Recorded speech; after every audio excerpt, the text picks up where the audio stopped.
I feel like this is when I tried to do the men's ministry group a couple weeks ago and I was herding cats. All of you are acting like cats. So we're gonna herd some cats tonight. Is there really coming? I don't know. We're gonna quickly do a summary on chapter 4. So I know all of you have been working hard to study chapter 5. Yes. But we're gonna quick do a review on chapter 4. Then I just got a couple of questions that, as a big group, we can discuss. So just kind of the summary of chapter 4 is James reminds believers to turn from selfishness and pride, to humble themselves before God, to avoid judging others, and to seek God's will in every part of their life. So, question for all of you, what are some signs that pride is creeping into your life? How do you know when that's happening? Me would be hanging with my old friends. Hanging out with your old friends. Oh, yeah. Intrusive thoughts. Intrusive thoughts. That's a good one. I have one. Not being able to forgive. There you go. Showboating. Showboating. There you go. There you go. Wow, that's a good one. Mm-hmm. Stop trusting people.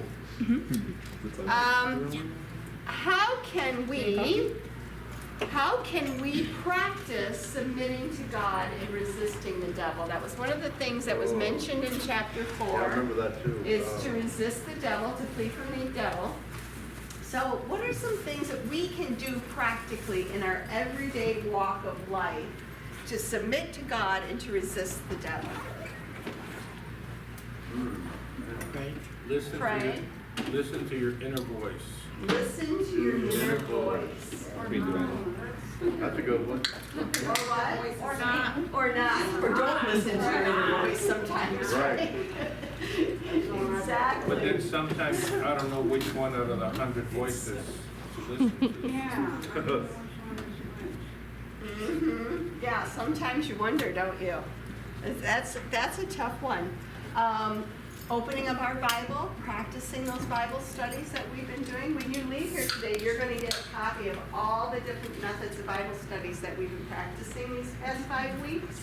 So that'll be really cool to have those copies again as well. So that will be awesome. James, let's see. James warns about speaking against others. So why is that harmful to your faith to speak against others? It makes you better than everybody else. Makes you think you're better than everybody else at least? Wow. Can change your own attitude about yourself? What does it do to the other person too? We talked about that last week, about those negative things that have been said to us in our life and how that affects us. Lead us in the wrong way. Mm-hmm. Yeah, it can really, really affect your life. Yep. So I want you to think about your own personal life right now. What's something you're struggling with, without getting too detailed? So what's something you're struggling with to surrender to God right now? Mm.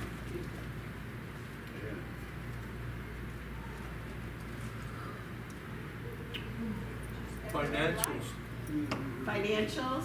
Financials, And what'd you say? I said everyday life. Everyday life. Letting go of, well, not material things, but letting go of your own feeling that you can handle everything yourself. Mhm. Oh, yeah. That's a good one. Yeah, we talked about that in the message last week about, sometimes we turn to prayer as a last resort instead of the first thing that we do. That's so human, isn't it? It's just inside of us to be like, we got that when we were 2 years old. I can do it myself, And for some reason, that's ingrained in who we are. Yeah, that's a really, really good one. Okay. How can humility shape your relationships and decision making?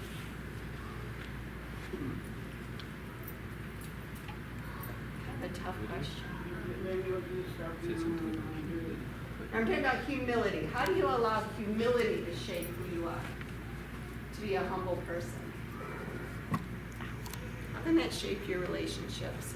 I know for me, I know the people in my life who, people who are humble tend to notice things in other people and speak into your life. They're not focusing on their own self, they're focusing on, hey, I noticed this about you. And they're speaking into their lives that way. We need to get this door down. We're going back to Fred. We were just wrapping up the questions from the discussion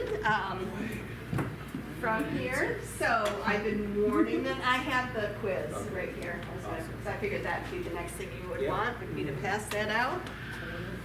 Okay, answer.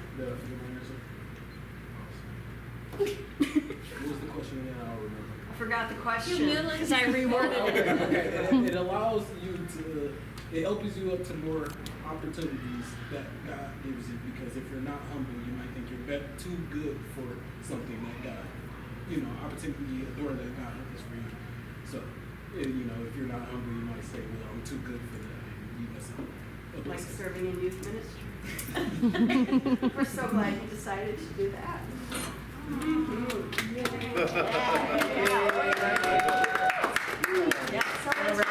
Yes.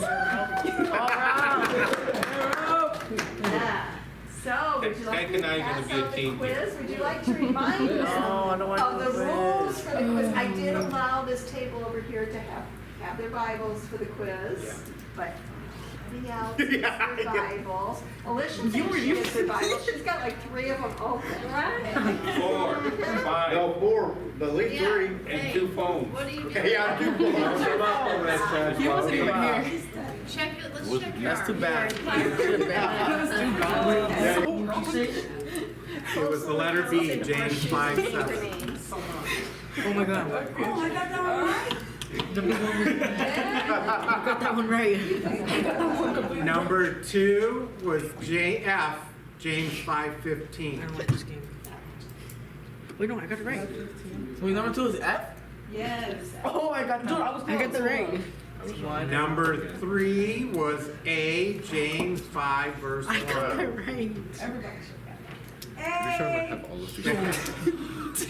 Number 4 is E, James 5:13. No, I didn't get that one right. I got that one right. Number 5 is D, James 5:11. No way. Got 2 wrong. Number 6 is C, James 5:8. Number 7 6 is E. is G, James 5:16. I got them all wrong. So 2. Number 8 is H, James 5:17. Number 9 is I, James 5:6. Bingo! And 10 is J, James 5:19. I got 4, like 3. I felt the entire thing.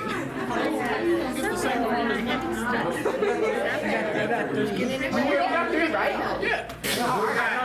We got all 10. What'd you get? You oughta What'd you did. get? 10 out of 10? What'd you get, 0? You guys got all 10, right? You got 10? Who got all 10? I got literally none of them. Well, well, 3 well. are close. Wait, how did you guess? How about, who got 9 out of 10? What the heck? How about 0? Can you tell me the answers? Because I kind of 8 out of How y'all not even get the first one? 10? 8 out of The 10? very first, y'all didn't even I read. missed 2. 7 out I of guess 10? twice. I got 2, all I of missed it. 2. What did she The second game. That'd be 8 out of 10. Yeah. 6 out of 10. nervous. 6 right. 5 right. I got 5 right! And 500. 4 right. All right. 3. Go. 2 correct. All right, I Jerome. got scared. I got You scared. got 1 correct. And none correct. Nathaniel wasn't here last week. Correct, yes. And he And was he told. attempted to do it without the Bible, so good Yep. for him. Good for you. All right. But now you know what to study. Yeah. Because there will be a makeup quiz. Wait, what? I was like, I heard what? Yeah, but I don't want to get that quiz. You're back at school again, guys. We've been in school for like 2 days. Yeah. That's what she said. There's another quiz. You started today? Started this morning. Okay, this is what we're gonna do tonight. I started today. This is what we're gonna do tonight, because the study method we're doing tonight is what's called a book survey method of Bible study. So, you've spent the last 4 weeks going over the book of James.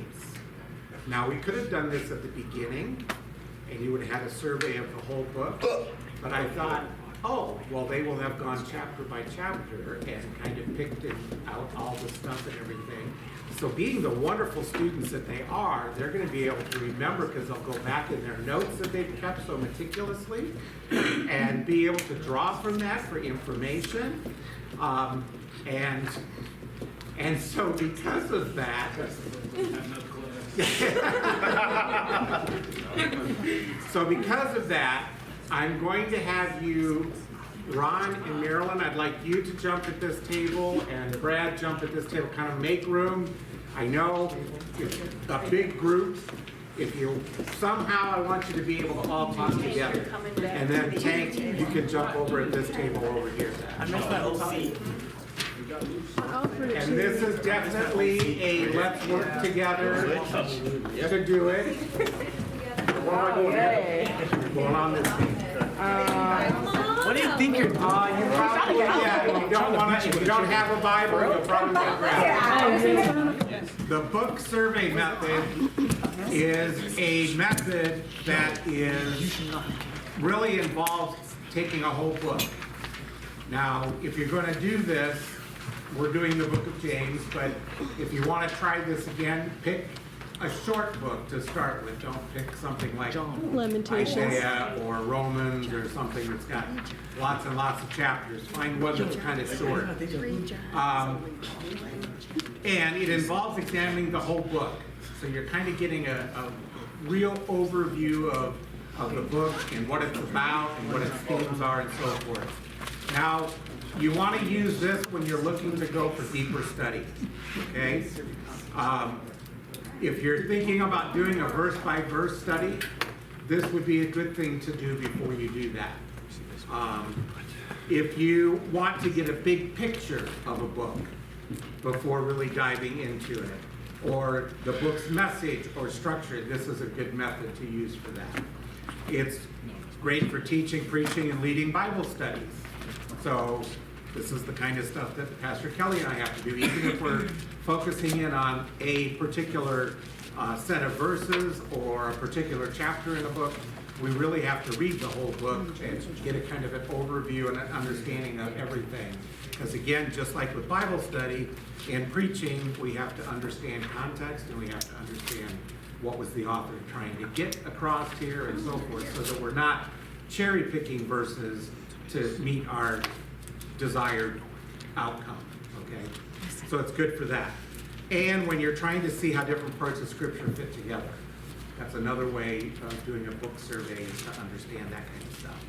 Now, I've got worksheets for you. It's a book survey worksheet, and it's set up a little different than what I'm going to explain to you, but it has the same purpose. One, you want to read through the book thoroughly. Now, in a sense, we've done that over the last 4 weeks. We haven't read through the book of James, chapter 5, but you've been dealing with it and stuff like that, hearing it on Sunday, all of that kind of stuff. So tonight, you may want to read chapter 5 if you haven't. Some of you are reading it over and over and over again. A+, yes. But you would typically sit down and read the whole book through one time, just reading it, not trying to pick anything out or anything like that. And then you want to read it in different translations, not just one translation, but read it in a couple of different translations so that you can kind of pick up on different things. and get a broader understanding. And as I said, read through it multiple times, first to just kind of get a flow of it, and then to go back and read it again to start looking at specific details and things like that. You'll want to put down your initial reaction to the book. You know, what is your initial takeaway as you've gone through this? What themes or topics do you see repeated through the book? And are there any verses, key verses that stand out? You want to identify the purpose of the book. Sometimes the author tells you right up front what the purpose of the book, why they're writing the book. In other cases, you kind of got to read the whole thing to kind of get an understanding of it and what you believe the purpose of the book is. You can look for purpose statements. You can consider the historical context, the cultural context, and certainly read those introductions. If you've got a Bible that kind of gives an introduction to the book before the book starts, usually those are in study Bibles and things like that. Or if you have access to something like the Blue Letter Bible, Bible Gateway, places like that, and finding out just a brief introduction to the book. Sometimes that tells you what the purpose is of it. Outline the structure. Kind of go through and kind of figure out what is this book and how is it laid out. And there's a sample of that on the worksheet that I'm going to give you as well. Identify key themes and key words that keep showing up, words or phrases that are repeated. Is there a central message? Study the background and context of the book. Who wrote it? To whom was it written? What was the historical setting? Why was it written at that time? And to do that, you want to use things like study Bibles or Bible dictionaries or commentaries, historical timelines, things like that can help you to identify those types of things. And then create a book chart or a summary of it, a visual summary, just a chart of the title and the author, the purpose statement, themes, main themes, simple outlines, things like that. And then, as always, as we've been saying with every single method, write down the application points. How does this apply to your life? And then pray through it. Pray through what you've learned. And take it from there. As I said, with every kind of Bible study, no matter what kind it is, ultimately you're trying to figure out the personal application.